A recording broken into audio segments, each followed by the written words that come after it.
시골에 산다고 무시당하던 어머니. 그런데 어느 날 그 며느리가 어머니 앞에서 그대로 무릎을 꿇었습니다. 이유요? 아무도 상상하지 못했습니다. 그날 이후 며느리 얼굴빛이 완전히 달라졌습니다. 시골 촌집이라며 비웃던 그 집 안에서 모두를 놀라게 한 일이 벌어진 겁니다. 어머니는 평생 흙 묻은 손으로 가족을 위해 살았죠. 새벽마다 밭을 나가고 손수 반찬을 싸서 아들네 집에 보냈습니다. 그런데 며느리는 그런 어머니를 늘 촌스럽다고 했습니다. 무시당하던 어머니의 시골집에서 이 가족에게는 대체 무슨 일이 일어난 걸까요? 사연 시작 전에 구독, 좋아요와 알람 설정을 눌러주시면 큰 복이 찾아올 거예요. 댓글로 의견을 남겨주세요. 안녕하세요. 저는 박영미입니다. 올해로 65이 되었어요. 새벽 5시 달들이 울어대는 소리에 눈을 뜹니다. 남편이 세상을 떠난 지 벌써 3년째. 그래도 아직 이 시간에 저절로 깨어나죠. 옆자리가 텅 비어 있어도 몸은 기억하고 있나 봐요. 하루 종일 해야 할 일들이 손에 익어서 그런지 외롭다는 생각보다는 바쁘다는 생각이 먼저 들어요. 마당으로 나가면 밤새 자란 풀들이 이슬을 머금고 있습니다. 집 앞 작은 밭에는 상추 몇 개씩, 고추가 제법 실하게 자라고 있어요. 남편이 심어둔 감나무 아래에서 달 5마리가 모이를 쪼고 있죠. 이 모든 게 제 삶이에요. 평생을 이곳에서 살아왔고 아이들도 이 마당에서 뛰어놀며 자랐거든요. 그런데 요즘 들어 며느리 윤서가 올 때마다 마음이 무거워집니다. 아니, 정확히는 며느리가 이 집을 바라보는 시선 때문이에요. 지난주에도 아들 부부가 함께 왔는데 현관에 들어서자마자 윤서의 표정이 굳어지더라고요. 어머니, 여기 바닥에 흙이 너무 많네요. 윤서는 신발을 벗고도 맨발로는 절대 바닥을 밟지 않았어요. 꼭 슬리퍼를 찾아 신고서야 움직이죠. 그러면서 눈으로는 이곳저곳을 훑어보는데 그 시선이 참 불편해요. 마치 뭔가 더러운 걸 보는 것 같은 표정이거든요. 어머니, 이런 데서 사시면 답답하지 않으세요? 윤서가 거실 소파에 조심스럽게 앉으며 물었어요. 입가에는 웃음을 띠고 있었지만 그 웃음이 진짜 같지는 않았죠. 아무래도 도시에서 아파트 생활만 하다 보니 이런 시골집이 불편하게 느껴지나 봐요. 내 손으로 일군 집이야. 여기가 내 세상이야. 제가 그렇게 대답했지만 윤서의 표정은 여전했어요. 오히려 더 굳어진 것 같았죠. 아마 촌스러운 고집이라고 생각했을 거예요.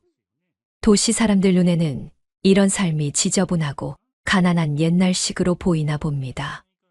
아들은 그나마 이해하려고 노력해요. 어릴 때부터 이 집에서 자랐으니까 추억도 있고 정도 있죠. 그런데 며느리는 다르더라고요. 처음 시집왔을 때부터 이 집을 개조하자고 했거든요. 벽지를 바꾸고 바닥을 새로 깔고 화장실도 서양식으로 고치자고 했어요. 그때는 남편이 살아있을 때라 단호하게 거절했죠. 이 집은 우리가 평생 갖고 온 집이야. 함부로 건드릴 수 없어. 남편의 한마디에 며느리도 더 이상 말하지 못했어요. 그런데 이제는 상황이 달라졌죠. 오늘도 마당에 나가 빨래를 널고 있는데 바람에 날린 깨씹 냄새가 코끝을 스쳐갑니다. 이 냄새 하나만으로도 마음이 평온해져요. 도시에서는 절대 맡을 수 없는 흙냄새, 풀냄새죠. 하지만 며느리에게는 이런 것들이 전부 불쾌한 모양이에요.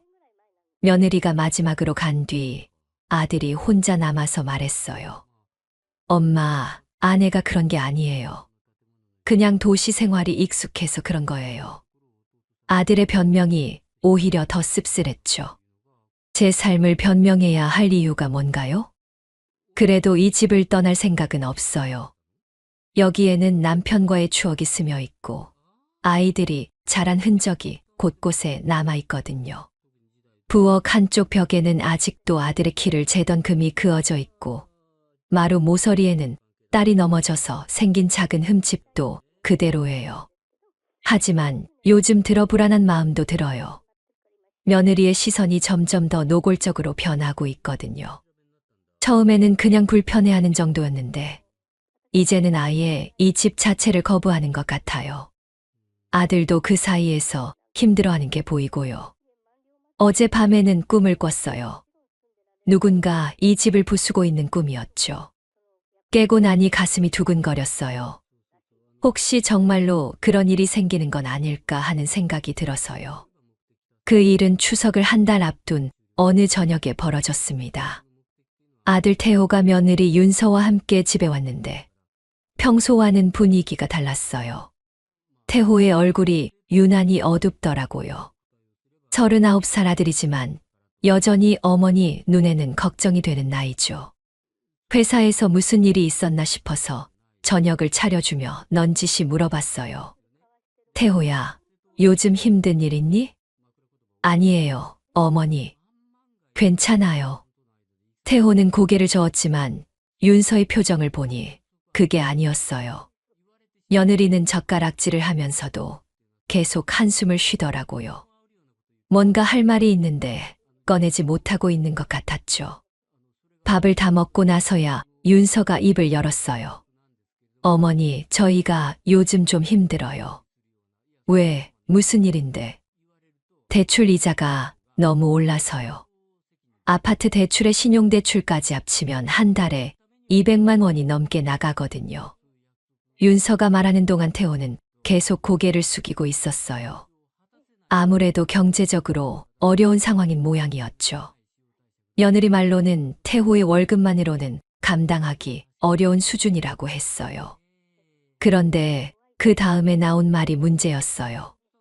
어머니 집 팔면 저희도 조금 숨통이 트일 텐데요. 순간 귀를 의심했어요. 제가 살고 있는 이 집을 팔라는 소리였거든요. 윤서는 마치 당연한 이야기를 하듯 덧붙였어요. 요즘 시골 땅값도 많이 올랐다고 하던데요. 이 집이랑 땅 합치면 제법 될 것 같은데요. 이 집은 내 남편이 지은 거야. 팔 생각 없어. 제가 단호하게 말했지만 윤서는 포기하지 않았어요. 오히려 웃음을 지으며 말했죠. 하긴 요즘 시골집 누가 사요? 고철값이나 될까? 그 말을 듣는 순간 가슴이 무너지는 것 같았어요. 남편이 평생 정성껏 지은 이 집을 제가 40년 넘게 갖고 온 이 터전을 고철값이라고 하다니요. 참으려고 했지만 속이 쓰라렸어요. 더 놀라운 건 윤서가 태호에게도 은근히 무시하는 투로 말하는 거였어요. 당신도 시골 출신이니까 이런데 정이 있겠지만 현실적으로 생각해봐요. 태호는 아무 말도 하지 못했어요. 그냥 중간에서 눈치만 보고 있더라고요. 아마 처갓집에서도 제대로 대접을 못 받고 있는 모양이에요. 윤서 부모님은 딸이 시골 출신과 결혼한 걸 못마땅해 한다고 들었거든요. 어머니, 어차피 혼자 사시는데 이렇게 큰 집이 필요해요? 도시에 작은 아파트 하나 얻어드리면 훨씬 편하실 텐데요. 윤서는 계속해서 설득하려고 했어요. 마치 제가 고집 부리는 노인처럼 취급하면서 말이죠. 그런데 정작 태호는 한마디도 하지 않았어요. 자기 어머니를 위해 한마디 말도 하지 못하고 있었죠. 윤서야, 이 집은 그냥 집이 아니야. 여기에는 우리 가족의 역사가 담겨 있어. 제가 차근차근 설명하려고 했지만 윤서는 고개를 저었어요. 어머니, 그런 건 마음속에 간직하시면 되잖아요. 굳이 집을 지키고 있을 필요는 없는 거 아닌가요? 그 순간 깨달았어요. 윤서에게는 이 집이 그냥 돈으로만 보인다는 걸요. 남편이 새벽부터 밤늦게까지 땀 흘려 지은 이 집이 아이들이 뛰어놀며 자란 이 마당이 40년 넘게 제가 정성껏 갖고 온 이 터전이 윤서에게는 그저 팔아서 돈으로 바꿀 수 있는 물건일 뿐이었어요. 태호가 겨우 입을 열었어요. 엄마, 윤서가 그런 뜻이 아니에요. 하지만 그마저도 힘없는 변명에 불과했죠. 자기 아내 편을 들면서도 확신이 없어 보였어요. 아마 집에서도 이 문제로 많이 다퉜을 거예요. 태호야, 내가 어릴 때 이 마루에서 첫걸음마를 했다는 거 기억하니? 태호는 고개를 끄덕였지만 대답하지는 않았어요. 아마 기억하고 있을 거예요. 하지만 지금은 그런 감정보다 현실적인 문제가 더 급한 모양이었죠. 윤서가 다시 말했어요. 어머니, 저희도 정말 급해서 그래요. 이대로 가면 아파트를 잃을 수도 있거든요. 그 말을 듣고 나니 마음이 복잡해졌어요. 아들 부부가 어려운 건 사실인 것 같았거든요. 하지만 그렇다고 해서 이 집을 포기할 수는 없었어요. 그날 밤 아들 부부가 돌아간 뒤 혼자 마당에 나가 별을 봤어요. 남편이 살아있을 때 자주 함께 나와서 별을 보던 자리였죠. 그때는 이런 고민이 생길 줄 몰랐어요. 이제야 알겠더라고요.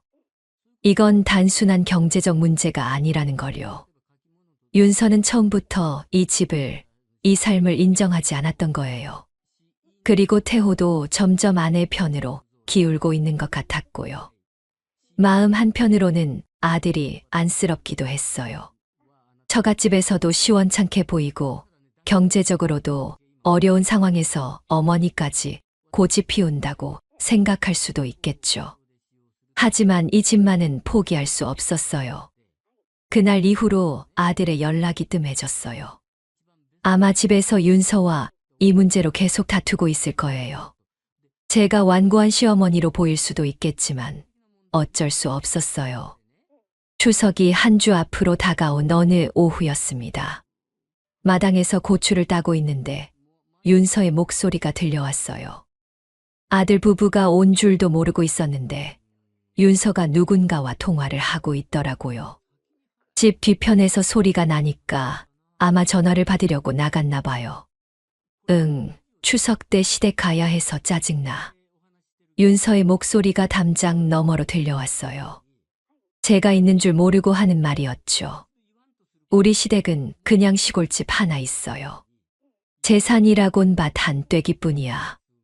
그 순간 손에 들고 있던 고추가 떨어졌어요. 손이 떨려서 제대로 잡을 수가 없었거든요.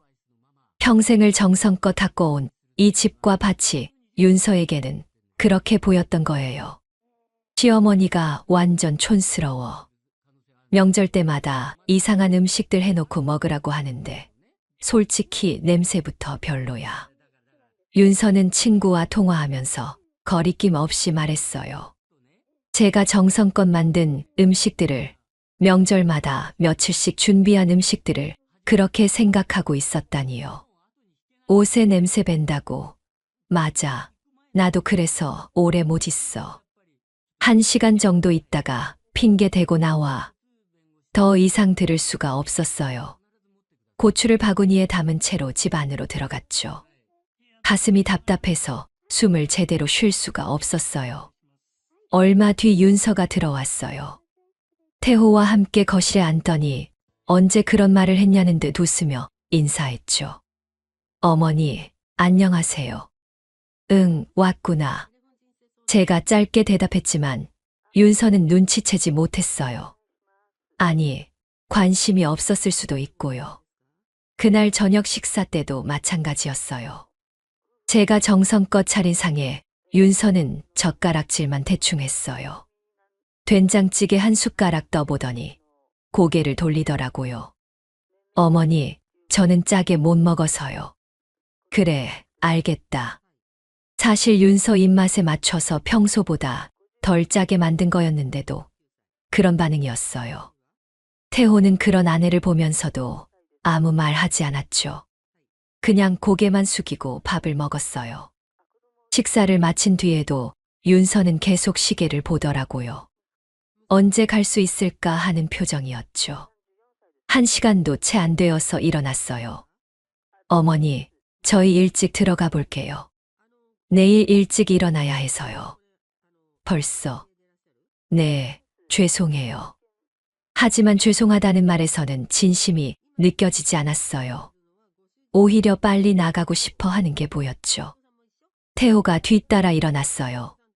엄마, 그럼 저희 들어갈게요. 그래, 조심해서 가거라. 현관에서 신발을 신으면서도 윤서는 코를 찡긋거렸어요. 아마 집 냄새가 싫었나 봐요. 그리고는 태호의 팔을 잡아 끌듯 하더니 서둘러 차에 올랐죠. 차가 멀어져 가는 걸 보면서 마음이 무너졌어요. 제가 부끄러운 존재가 되었구나 하는 생각이 들었거든요. 며느리에게는 창피한 시어머니, 아들에게는 부담스러운 어머니가 된 것 같았어요. 그 이후로 추석 준비를 하면서도 마음이 무거웠어요. 예전에는 명절이 되면 며칠 전부터 들떠서 이것저것 준비했는데 이번에는 달랐어요. 윤서가 좋아할 음식이 뭘까 고민하면서도 한편으로는 어차피 먹지도 않을 텐데 하는 생각이 들었거든요. 추석 당일에도 마찬가지였어요. 아들 부부가 와서 차례를 지내고 나서도 윤서는 계속 불편해하는 기색이었어요. 제사상에 올린 음식들도 거의 손대지 않았고 화장실에 다녀온다며 자꾸 밖으로 나가더라고요. 도시 사람 오는데 냄새 나면 안 된다. 전화 통화에서 했던 그 말이 계속 귓가에 맴돌았어요. 제가 사는 이 집이, 제가 만든 음식이, 제가 살아온 모든 것이 윤서에게는 냄새 나는 것이었던 거죠. 그날 오후 아들 부부는 예년보다 훨씬 일찍 떠났어요. 보통은 저녁까지 있다가 가는데 점심을 겨우 먹고 나서 바로 일어났거든요. 어머니, 저희 일찍 들어가 볼게요. 윤서가 말했지만 눈은 이미 현관 쪽을 보고 있었어요. 빨리 나가고 싶다는 게 온몸으로 느껴졌죠. 태호는 그런 아내를 말리지도 않았어요. 오히려 같이 일어서더라고요. 엄마, 그럼 저희 가볼게요. 벌써 가니? 죄송해요, 엄마. 다음에 더 오래 있을게요. 하지만 그 약속이 지켜질 거라고 생각하지는 않았어요. 아들도 이제 윤서 편이 되어가고 있는 것 같았거든요. 혼자 남은 집에서 차례상을 정리하면서 눈물이 났어요. 남편이 살아있을 때는 이런 일이 없었는데 혼자가 되니까 이렇게 무시를 당하게 되었나 봐요. 그날 밤 잠자리에 들면서 생각했어요. 제가 정말 부끄러운 존재인가요? 시골에 산다고, 농사를 짓는다고, 옛날식으로 산다고 창피한 건가요? 평생을 정직하게 살아왔는데, 자식들을 키우느라 고생도 많이 했는데, 이제 와서 이런 취급을 받아야 하는 건가요? 윤서의 말들이 계속 머릿속을 맴돌았어요. 재산이라곤 밭 한 떼기뿐이라는 말, 냄새난다는 말, 촌스럽다는 말들이요. 그런 말들을 들을 때마다 제 존재 자체가 부정당하는 것 같았어요. 하지만 한편으로는 분노도 솟아올랐어요. 제가 뭘 잘못했다고 이런 취급을 받아야 하는 건지, 아들은 왜 제 편을 들어주지 않는 건지 답답했거든요. 이제야 알겠더라고요. 이건 단순한 고부 갈등이 아니라는 거요. 윤서는 처음부터 끝까지 제 삶 자체를 인정하지 않았던 거예요. 그리고 아들마저 그런 아내의 편에 서고 있는 것 같았어요. 손주 지민이의 7번째 생일이었습니다. 일주일 전부터 무엇을 선물로 해줄까 고민했어요. 지민이가 좋아할 만한 옷도 보고 장난감도 알아봤죠. 직접 가서 생일상을 차려주고 싶었지만 아들에게 연락도 못하고 있었어요. 추석 이후로 서로 연락이 뜸했거든요. 그런데 생일 하루 전날 윤서에게서 전화가 왔어요. 어머니, 내일 지민이 생일이에요. 그래, 알고 있어. 선물도 준비해놨다. 아, 그런데 어머니, 죄송한데 내일 오시지는 마세요. 순간 무슨 말인지 이해가 안 됐어요. 손주 생일인데 할머니가 오지 말라니요. 왜? 무슨 일 있니? 손님이 너무 많아서요. 어머니까지 오시면 자리가 너무 좁을 것 같아서요.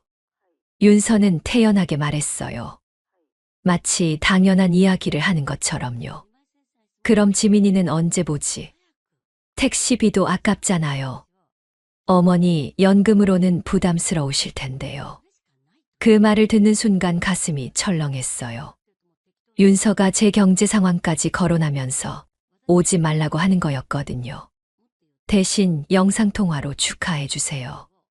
어머니, 축하 영상만 찍어주시면 될 것 같아요. 영상통화? 네, 핸드폰으로요. 지민이가 할머니 보고 싶어 하니까 화면으로라도 보여주면 되잖아요. 윤서는 아무렇지도 않게 말했어요. 직접 와서 손주를 안아보고 맛있는 것도 해주고 싶은 할머니 마음은 전혀 모르는 것 같았죠.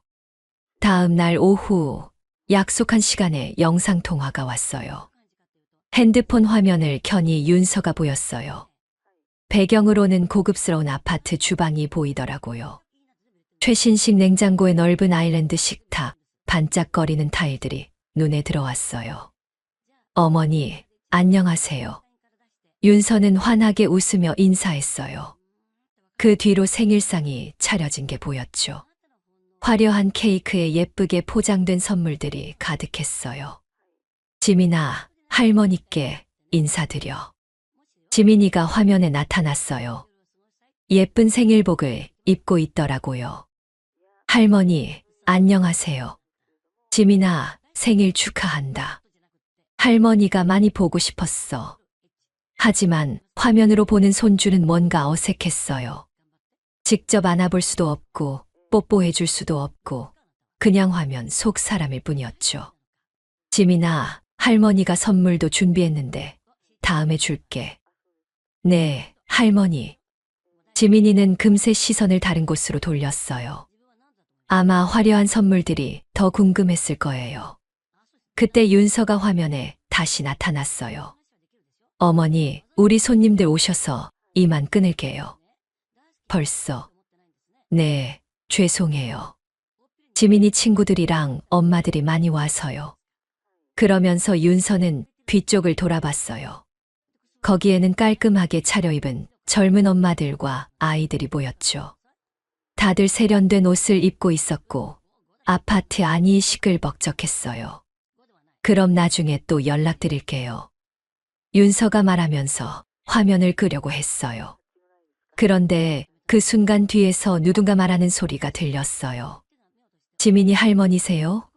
시골에 사시나 봐요. 맞아요. 농사 지으시거든요. 윤서가 대답하는 소리가 들렸어요. 그 목소리에는 약간의 부끄러움이 섞여 있었죠. 어머니, 그럼 이만 끊을게요. 화면이 꺼졌어요. 갑자기 집안이 조용해졌죠. 제가 앉아 있던 방을 둘러봤어요. 오래된 벽지의 낡은 가구들, 윤서가 보던 화려한 아파트와는 너무나 다른 모습이었어요. 그 순간 깨달았어요. 윤서 친구들 앞에서 저는 창피한 존재였던 거예요. 핸드폰을 내려놓고 나서 한참을 멍하니 앉아 있었어요.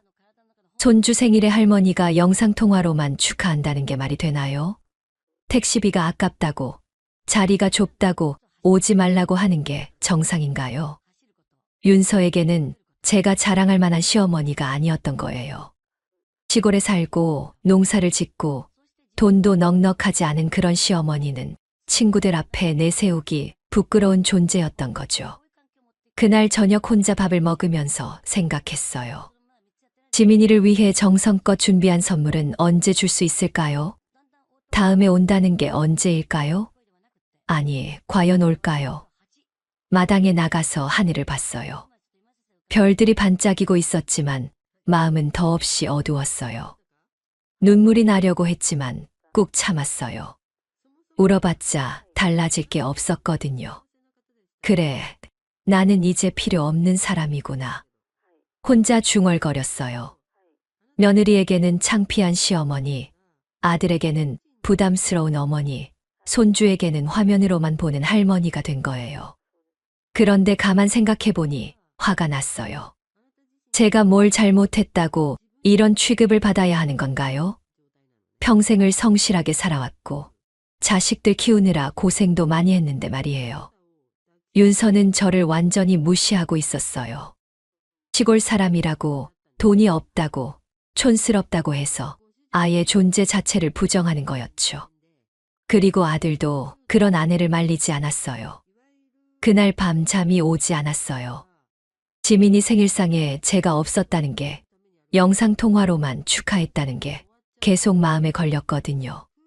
다른 할머니들은 다 손주 생일에 함께 있을 텐데 저만 혼자 화면으로 봤다는 게 너무 서러웠어요. 새벽에 일어나서 또 마당에 나갔어요.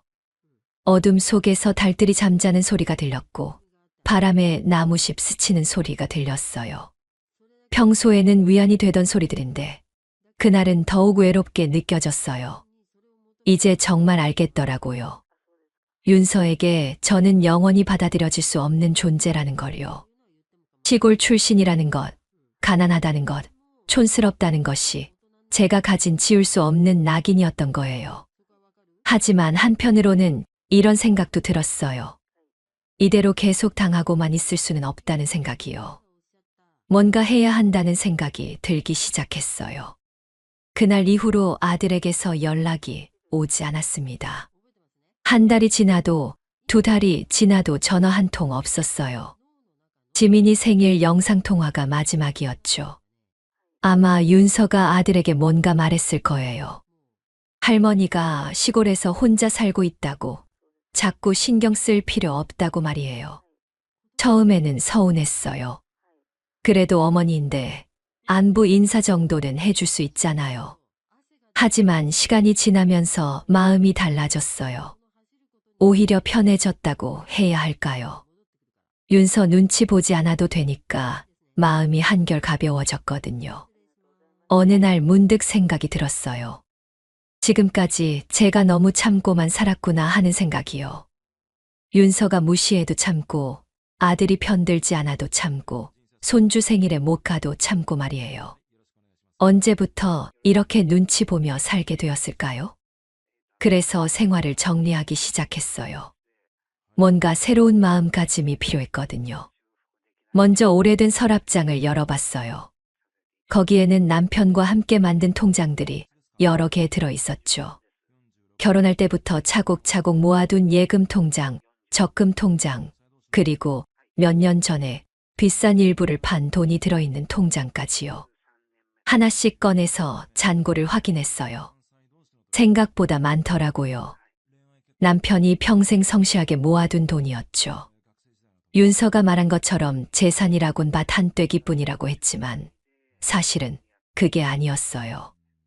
이게 남편이 마지막으로 내게 남긴 거지. 통장들을 보면서 혼자 중얼거렸어요.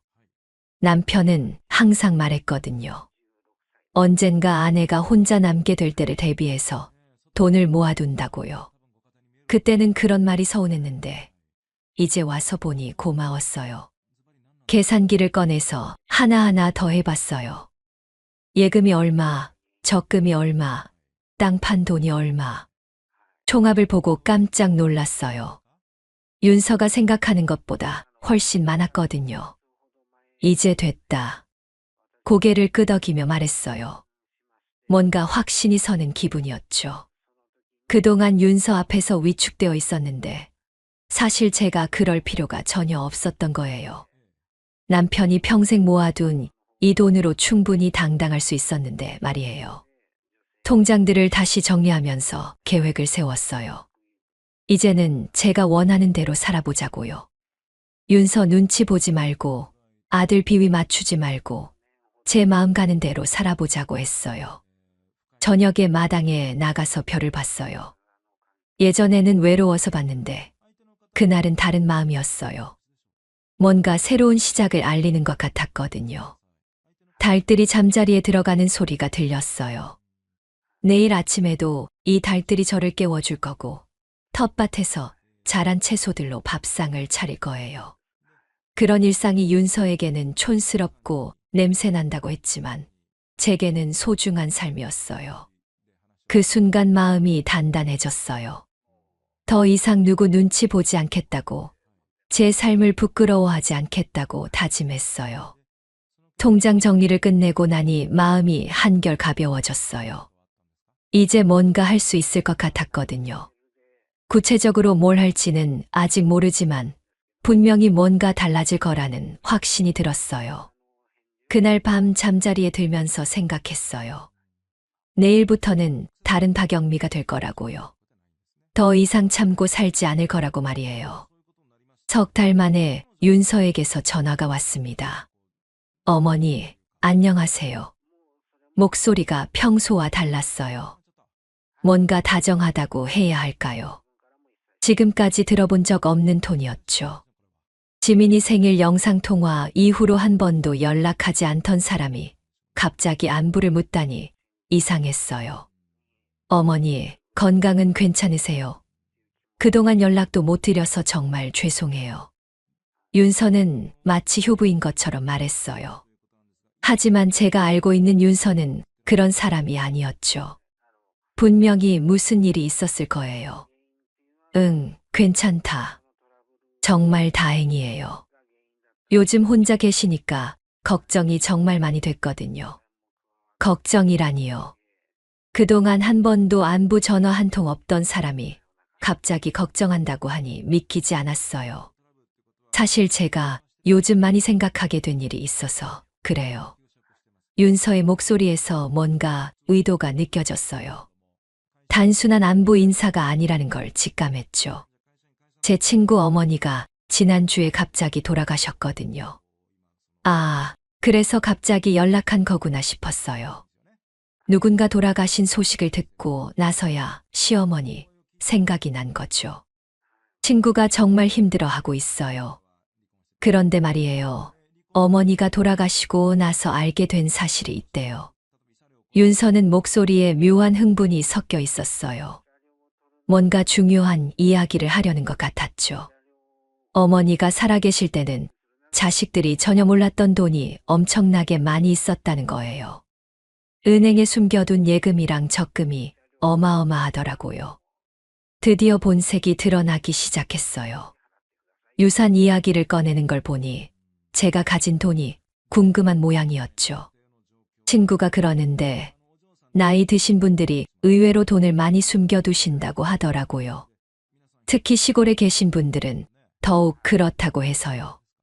점점 노골적이 되어 가더라고요. 빙빙 돌려 말하지만 결국 제게 숨겨둔 재산이 있는지 알고 싶어 하는 거였어요. 농사도 오래 지으셨고 아버지도 성실하게 사셨으니까 분명히 모아두신 게 있을 거라고 생각해요. 윤서는 계속해서 떠봤어요. 제가 가진 돈이 얼마나 되는지 어떻게든 알아내려고 했죠. 어머니도 혹시 뭐 숨겨둔 재산 있으세요? 결국 직접적으로 물어봤어요. 윤서답게 솔직하더라고요. 평소에 저를 무시하던 사람이 갑자기 재산에 관심을 보이니 가소웠어요. 예금이나 적금 같은 것도 있으실 테고 혹시 땅도 더 있으신 건 아닌가요? 윤서의 목소리에서 기대감이 느껴졌어요. 마치 보물을 찾으려는 사람 같았죠. 글쎄다. 짧게 대답했어요. 윤서가 무엇을 원하는지 뻔히 보이는데 굳이 자세히 말해줄 필요는 없었죠. 아, 괜찮으시면 언제 한번 여쭤봐도 될까요? 요즘 시대에는 재산 정리도 미리미리 해두시는 게 좋다고 하더라고요. 윤서는 포기하지 않았어요. 어떻게든 확실한 답을 얻어내려고 했죠. 와서 밥이나 먹자. 갑자기 초대했어요. 윤서는 순간 당황한 듯한 목소리를 냈더라고요. 네, 갑자기요. 재산 이야기를 더 하고 싶었는데 화제가 바뀌니까 아쉬워하는 것 같았죠. 오랜만에 보고 싶다. 사실 윤서를 보고 싶지는 않았어요. 하지만 뭔가 해보고 싶은 게 있었거든요.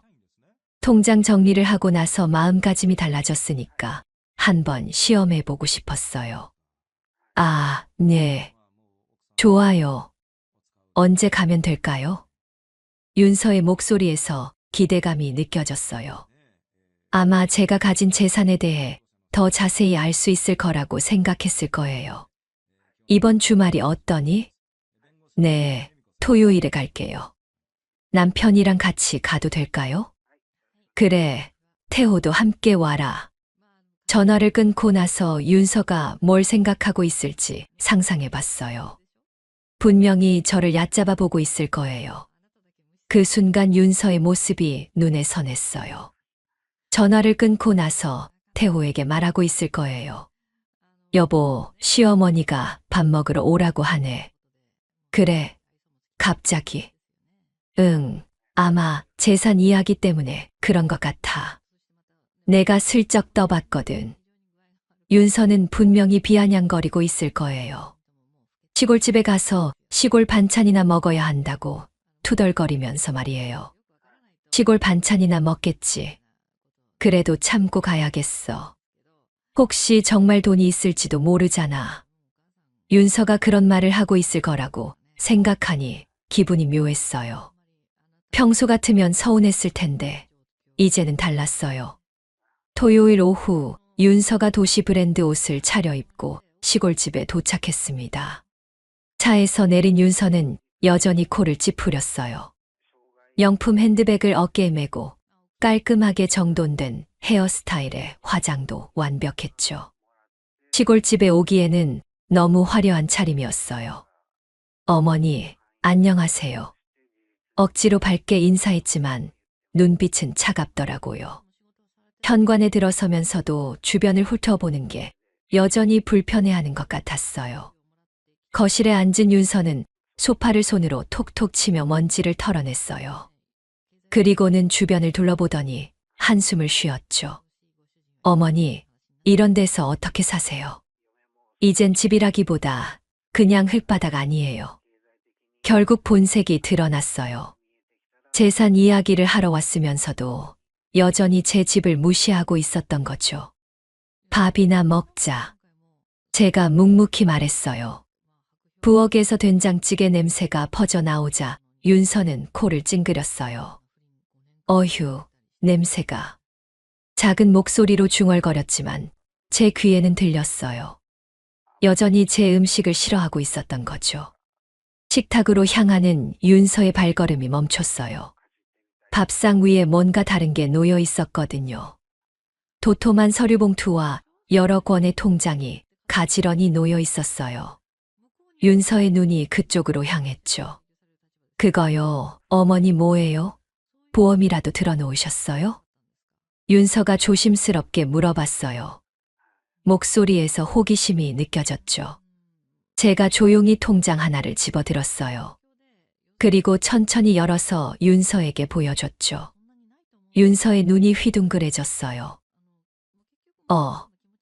어머니, 이거 잔액이. 잘못 찍힌 거 아니에요. 손으로 통장을 가리키며 떨리는 목소리로 말했어요. 믿을 수 없다는 표정이었죠.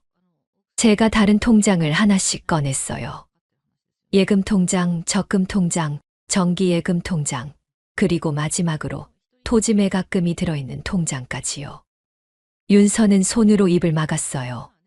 그제야 숨을 크게 들이마셨죠.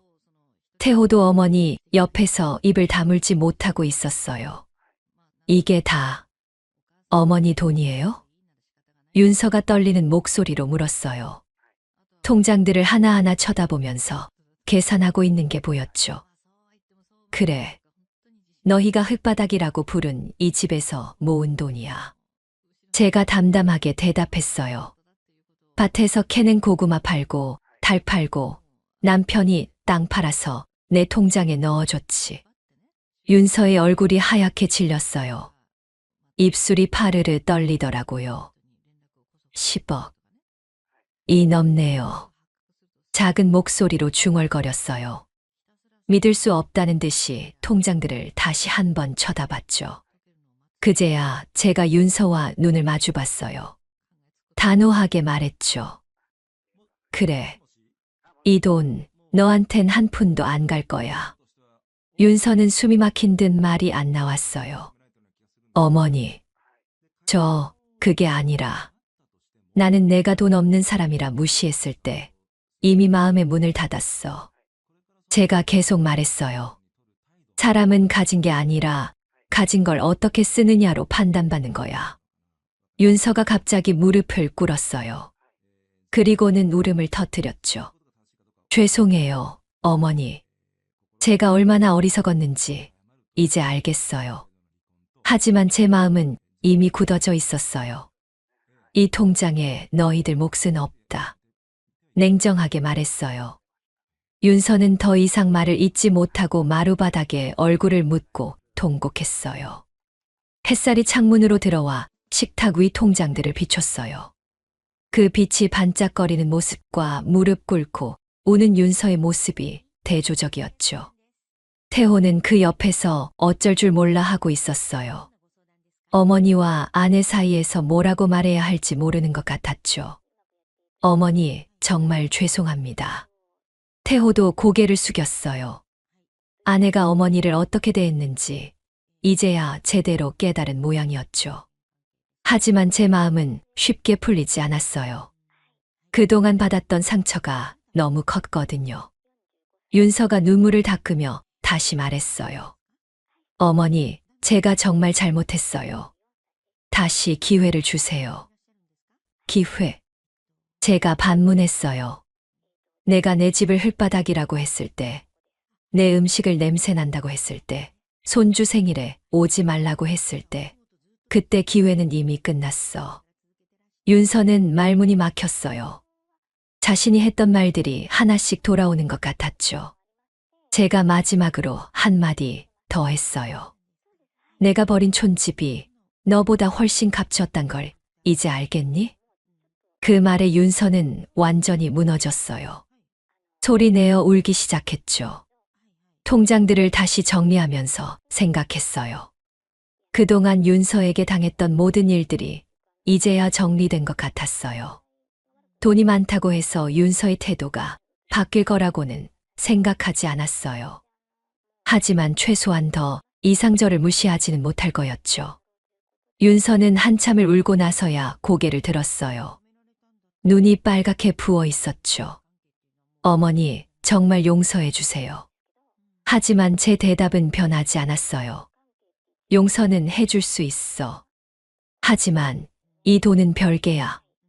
윤서의 얼굴에 절망이 스쳤어요.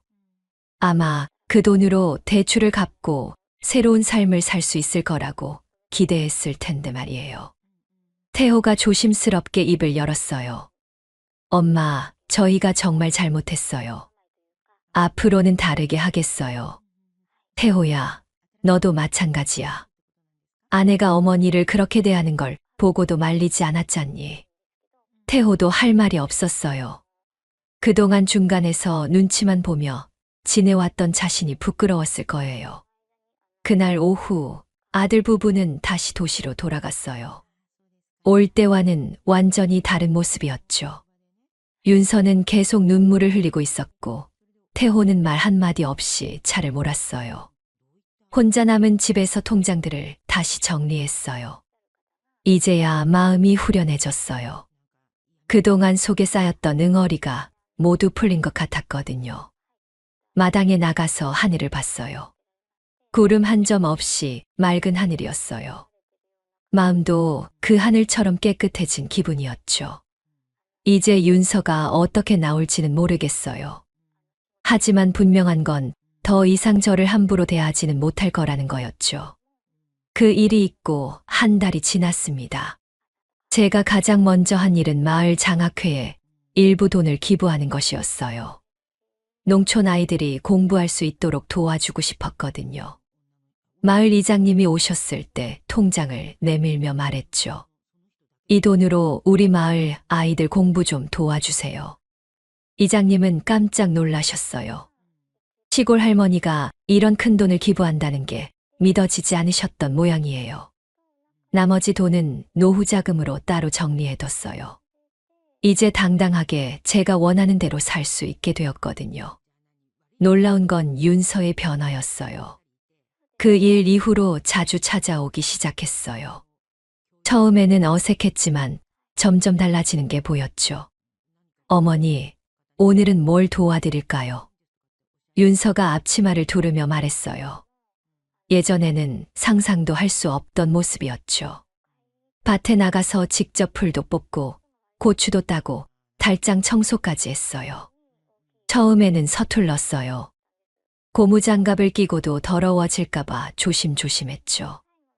하지만 시간이 지나면서 자연스러워졌어요. 어머니, 이 고추 어떻게 따는 거예요? 이렇게 꼭지 부분을 살짝 돌려서 따야 해. 윤서는 제 말을 진지하게 들었어요. 예전에는 제 말을 대수롭지 않게 여겼는데 이제는 달랐죠. 어느 날 오후 윤서가 부엌에서 된장찌개를 끓이고 있었어요. 제가 가르쳐준 대로 천천히 따라하고 있더라고요. 어머니, 간이 맞나요? 조금 더 넣어봐. 윤서는 조심스럽게 된장을 더 넣었어요. 그리고는 맛을 보더니 환하게 웃었죠. 어머니, 정말 맛있어요. 제가 이런 것도 할 수 있네요. 그 모습을 보면서 마음이 따뜻해졌어요. 사람은 정말 변할 수 있구나 하는 생각이 들었거든요. 태호도 달라졌어요. 예전에는 중간에서 눈치만 봤는데 이제는 적극적으로 나서더라고요. 엄마, 이제 우리도 이런 삶 배우고 싶어요. 어느 주말 저녁 태호가 진지하게 말했어요. 도시에서만 살다 보니까 정말 중요한 걸 놓치고 살았던 것 같아요. 그래. 네, 진짜 부자가 뭔지 이제야 알 것 같아요. 태호의 말에 고개를 끄덕였어요. 정말 늦게나마 깨달은 것 같았거든요. 윤서도 옆에서 말했어요. 어머니, 저도 이제 이 집이 좋아요. 처음에는 낡고 불편하다고 생각했는데 이제는 정말 따뜻한 집이라는 걸 알겠어요. 그 말을 들으니 가슴이 뭉클했어요. 제가 평생 지켜온 이 집을 드디어 인정해 주는 것 같았거든요. 지민이도 가끔 함께 왔어요. 처음에는 시골이 낯설어 했지만 금세 적응했죠. 할머니, 닭한테 모이 줄 수 있어요? 그래, 조심해서 줘봐. 지민이가 모이를 뿌리니 닭들이 우르르 몰려왔어요. 아이는 그 모습을 보며 깔깔 웃었죠. 할머니, 닭들이 정말 귀여워요. 그런 지민이를 보면서 생각했어요. 이 아이에게는 시골이 더러운 곳이 아니라 재미있는 곳으로 기억될 거라는 생각이요. 어느 날 저녁 윤서가 조심스럽게 말했어요. 어머니, 그동안 정말 죄송했어요.